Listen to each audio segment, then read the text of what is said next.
Tessa didn't know that the morning she walked into the wrong building would be the last morning she got to pretend her life was ordinary. She was 31 years old, a single mother, a doctor with a clinic that smelled like antiseptic and old coffee.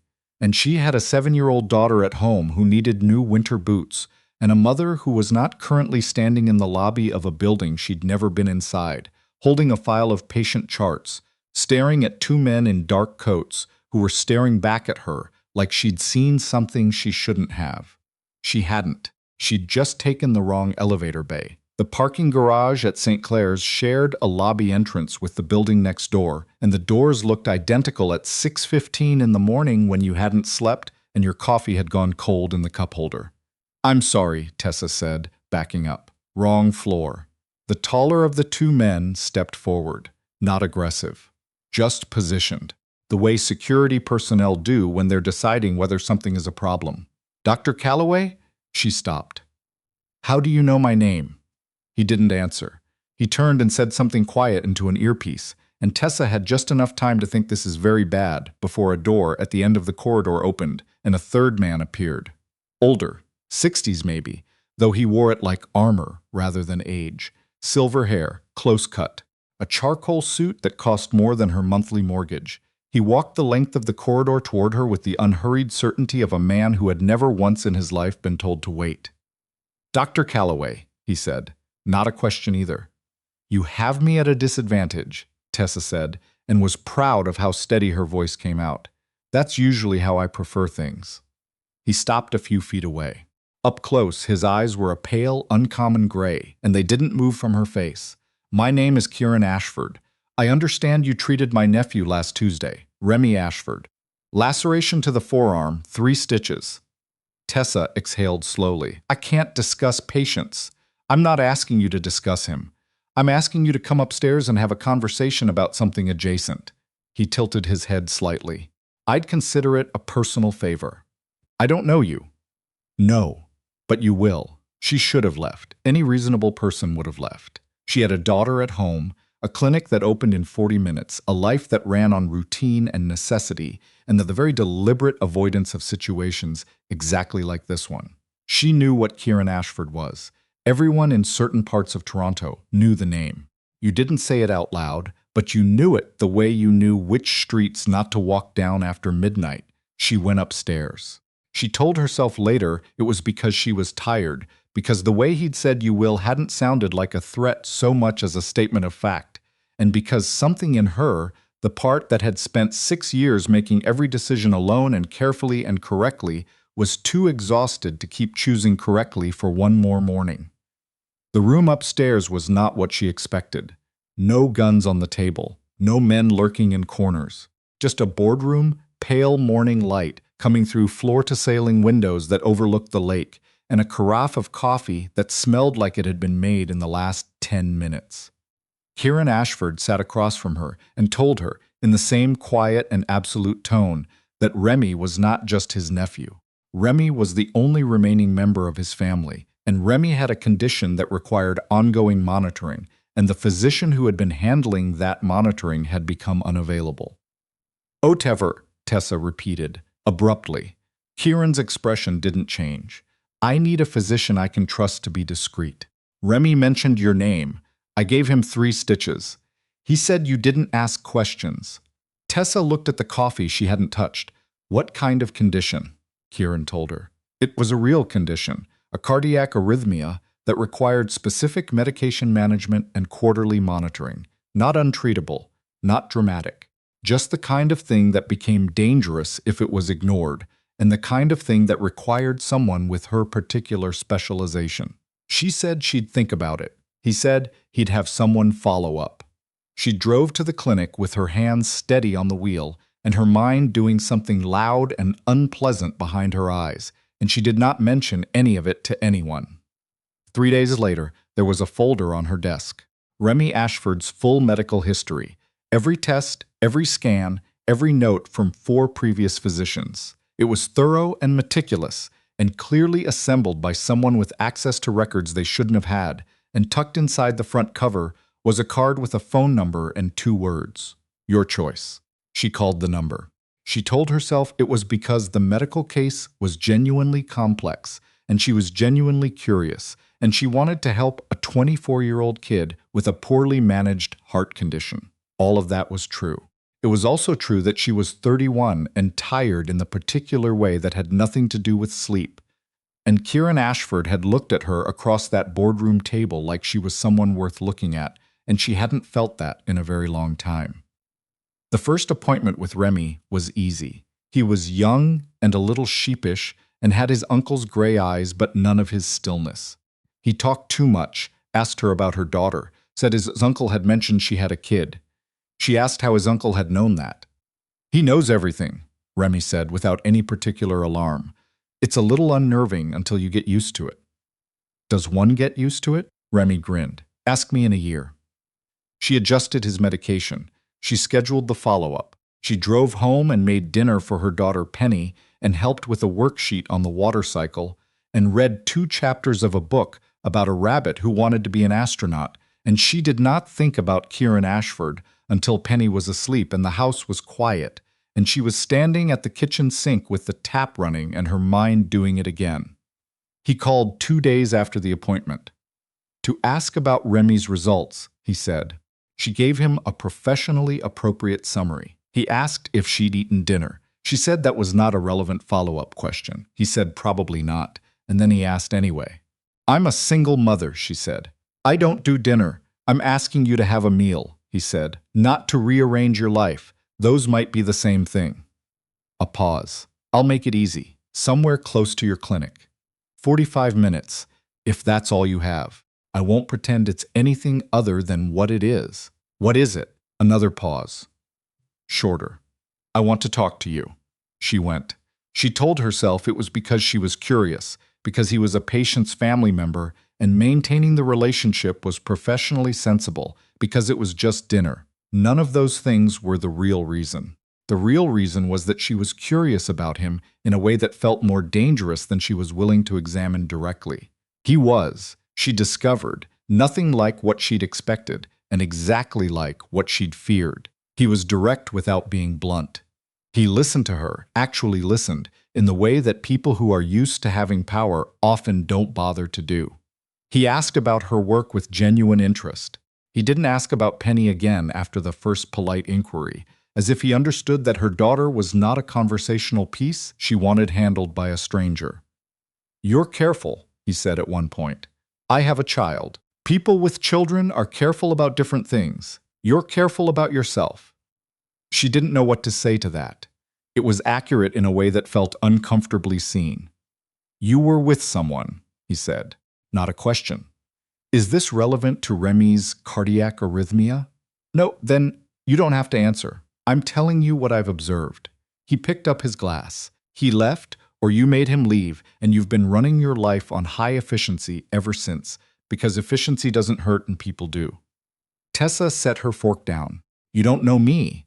Not yet.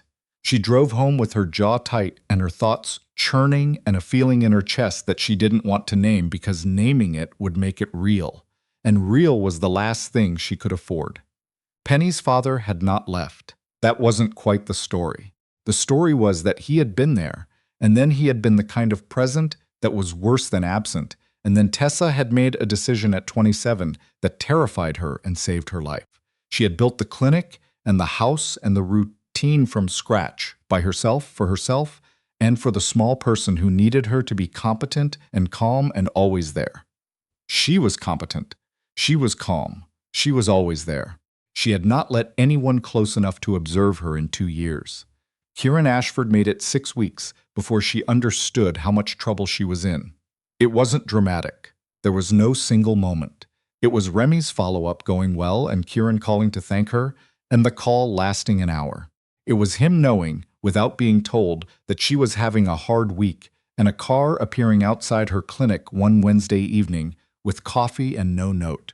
It was the way he spoke to Penny the one time she had no choice but to bring her daughter to the building, when the babysitter canceled and Remy's appointment couldn't be moved, and Penny had fallen immediately and completely in love with the fish tank in the lobby, and Kieran had crouched down to explain to a 7-year-old which fish was which with the patience of someone who had nowhere else to be. Tessa had stood in the corridor watching and felt something shift in her chest, like a door that had been held shut for a very long time, slowly, inevitably, opening. She told herself it was gratitude. She told herself he was a client's uncle. She told herself a great many things. Then she found out what he actually was. Not the whispers she'd already known about, the specifics, the extent of it. She found out because a patient came into her clinic with bruised ribs and a split lip and wouldn't say who'd done it. And Tessa had been treating people long enough to recognize the particular silence of someone afraid of a specific person, and the name the woman finally gave, quietly, while Tessa was wrapping her ribs, was a name that connected back, through 2 degrees, to Kieran Ashford's organization.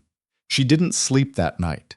She drove to his building the next morning, before the clinic opened, and told the man at the front desk that she needed to see Kieran now, and something in her face must have communicated that this was not a discussion she was willing to table because she was upstairs in 7 minutes. He was in the boardroom again, the same light, different coffee. She told him what she knew. She didn't soften it. She was not someone who softened things. He didn't deny it. He sat with his hands on the table and listened to her, and when she was done, he said quietly, "I know. I know what my organization has done. Some of it I've ordered. Some of it I haven't been able to stop. Some of it happened before I took over from my father and has consequences that don't end when the orders do." He met her eyes. "I'm not asking you to be comfortable with it. Then what are you asking?"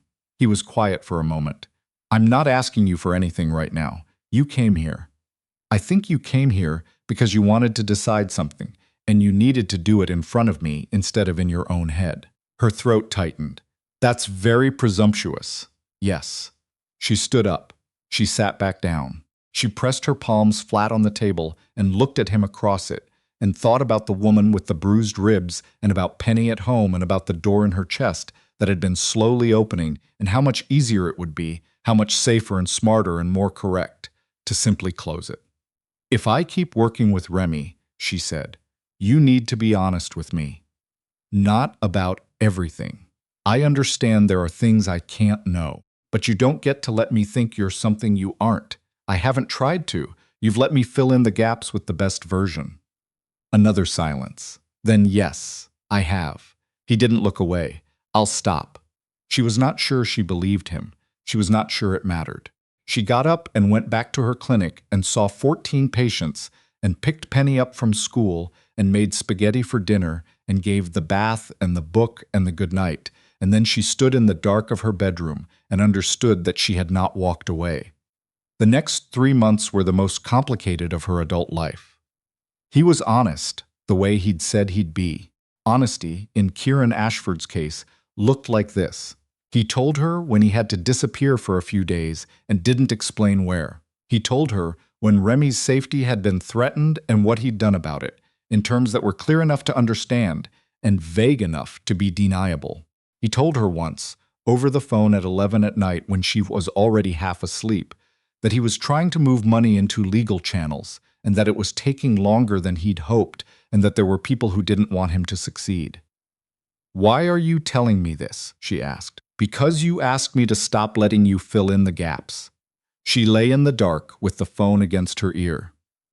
"Are you in danger right now?" A pause. "Manageable levels.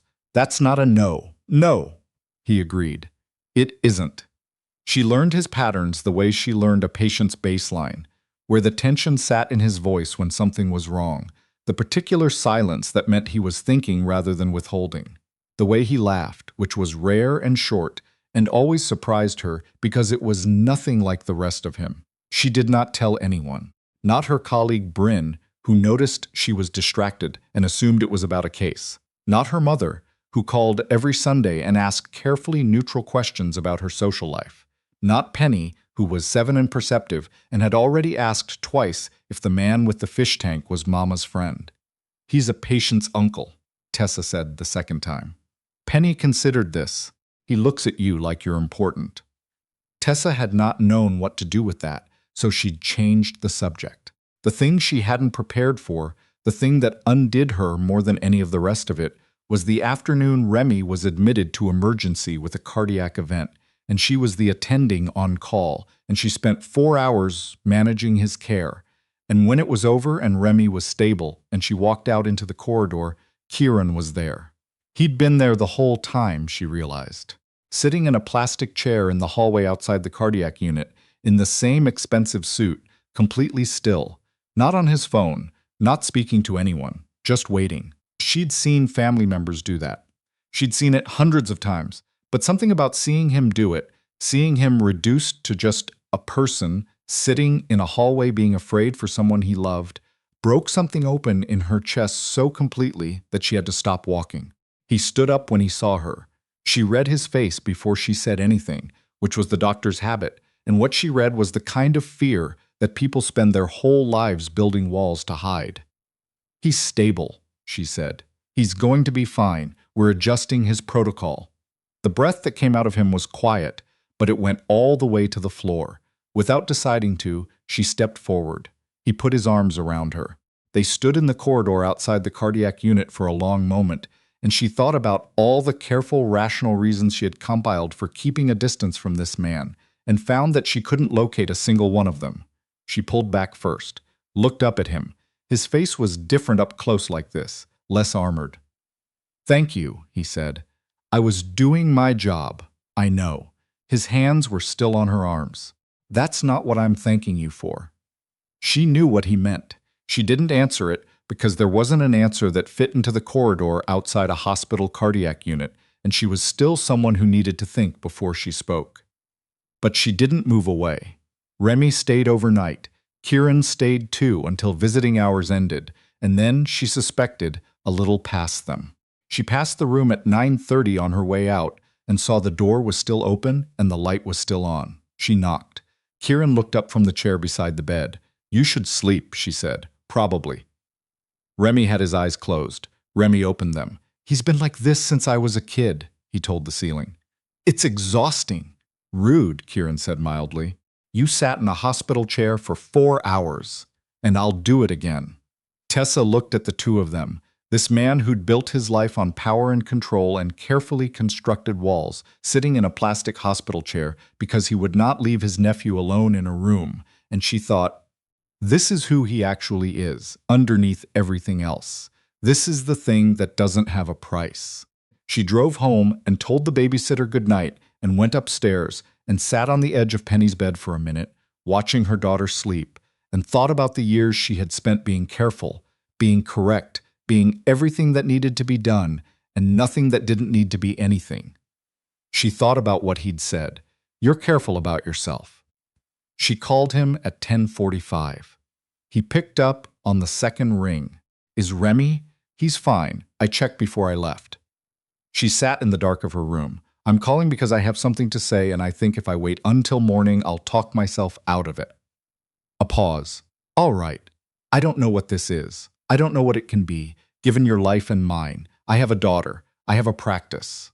I've built everything I have by making very careful decisions, and I know that you are not a careful decision." "No," he agreed. "I'm not. But I've been making careful decisions for 6 years, and I'm 31, and I'm tired, and I think the most reckless thing I've ever considered is also the only thing I've wanted in a very long time." She stopped. "That's all. I just needed to say it out loud." Silence on the line. Long enough that she started to feel the particular cold of having said too much.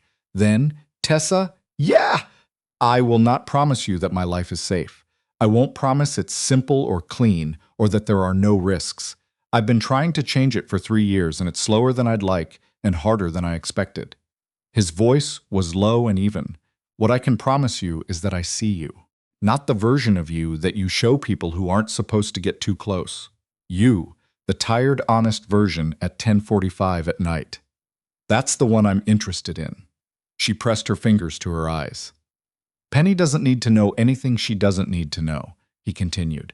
"Not until it makes sense to tell her. And if it never makes sense, then that's the choice you make, and I'll respect it. You've thought about this." "I've thought about very little else for 2 months."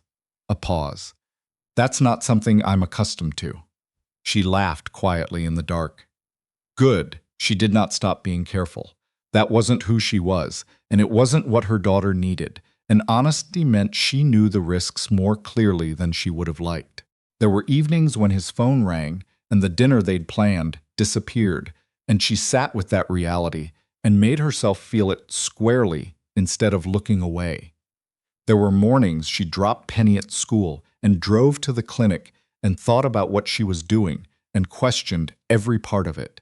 But there were also Saturday afternoons in a kitchen that smelled like bacon and maple syrup, with Penny on a stool at the counter explaining to Kieran the exact and very specific rules of a card game she'd invented, and Kieran listening with full attention, asking follow-up questions, losing 3 rounds in a row, and accepting it with a dignity that made Tessa love him in a way that blindsided her completely. She didn't say it yet. She wasn't ready. He didn't push. There were also the nights when the threats that lived at the edges of his world got closer, and she understood in her body what it cost to love someone whose life had weight to it. One morning she found a car parked outside her clinic that hadn't been there before and was not one of his. She called him immediately. He had people there in 11 minutes. Whatever conversation happened in the parking lot, she did not witness it. By afternoon, the car was gone, and Kieran called her and explained briefly what had happened. And she sat in her office with the door closed and let herself be scared for exactly 8 minutes. Then she called her next patient. She told Bryn eventually. Not everything. Enough. Bryn sat with it for a moment and then said, "Is Penny okay with it?" Penny thinks he's the fish tank man, and she's decided he's her friend. Then that's your answer, isn't it? It wasn't quite that simple. But it was also not quite not that simple. The night she said it, they were standing on the balcony of his building overlooking the lake, and the city was lit up below them, and Penny was with her mother for the weekend for the first time in months, and Tessa was 31 years old, and she had been careful for a very long time. "I love you," she said. "I want you to know that. Whatever else happens or doesn't happen, I wanted to say it when I meant it instead of waiting until it felt safe." He turned from the railing to look at her. "It doesn't feel safe," she added. "Just so we're clear, you are the least safe thing I've ever chosen." He reached out and tucked a piece of her hair back from her face, unhurried, the way he did most things. "I know, that's all you've got?" "I love you," he said. "I've loved you since the morning you walked into a building you weren't supposed to be in and told a man you'd never met that you couldn't discuss patience, and then came upstairs anyway." The corner of his mouth moved. "You were so annoyed about it." She laughed despite herself. "I was. You're not now." She looked at him. The lake behind him, the city below, the life she had built by herself for 6 years, and the life she was in the process of choosing now, not instead of it, but alongside it. "No," she said, "I'm not." 4 years later, Tessa stood in the clinic's new wing, the one that specialized in patients who couldn't afford to pay, watching her staff move through rooms that hadn't existed 2 years ago. The funding had come from a foundation, a legitimate one, audited and above board, started with money that had spent the last decade being carefully and deliberately moved into legal channels. It was not a simple origin story. She did not tell it at galas. But the rooms were real. The patients were real. The woman at the intake desk who'd needed her ribs wrapped 3 years ago was now the administrative coordinator, fierce and organized, and borderline terrifying about paperwork. Tessa pressed her hand to the wall for a moment, just to feel it solid. Behind her, a small voice said, "Mama, Dad says the car is ready." Penny was 11 now. She had Tessa's stubbornness and Kieran's unnerving stillness and opinions about everything. She had known for 3 years exactly who her stepfather was and what his past contained, in terms that were honest and age-appropriate and left room for questions. The questions came. They were answered. Penny was not naive, and she was not shielded, and she was on balance fine. 2 minutes, Tessa said. "He said you'd say that, and he's already waiting at the car. He can wait 1 more minute." Penny made a face that was pure Kieran, patient, slightly amused, entirely unrushed. "He said you'd say that too." Tessa turned and looked at her daughter, this specific and stubborn and fully formed person she had built a life around, and felt the same thing she always felt when she looked at her, a love so straightforward it made everything else make sense. She took her daughter's hand. They walked out together into an April afternoon that smelled like wet pavement and new leaves, and Kieran was there, leaning against the car in a charcoal coat that still probably cost more than her mortgage, watching them come, and his face did the thing it did when he saw them, the thing that she suspected he didn't know he was doing. Penny pulled her hand away and ran the last few feet and said something that made him laugh, and he opened the door for her with the patience of someone who had nowhere else to be. Tessa stopped on the bottom step and watched them for a moment. She thought about the morning 6 years ago, the wrong elevator bay, the early hour, the cold coffee, the two men in dark coats, and the choice she'd made at the top of an unfamiliar staircase to go upstairs when she should have turned around. She had not stopped being careful. She had just learned, slowly and at considerable cost, that careful and safe were not always the same thing, that some of the most reckless choices she'd ever made were also the ones that grew into something worth protecting. She walked to the car. Kieran held the door open. His eyes were the same pale gray they'd been in that first boardroom, but they were warmer now, or maybe she just knew how to read them. 2 minutes, he said. 1. The corner of his mouth moved. Close enough. She got in.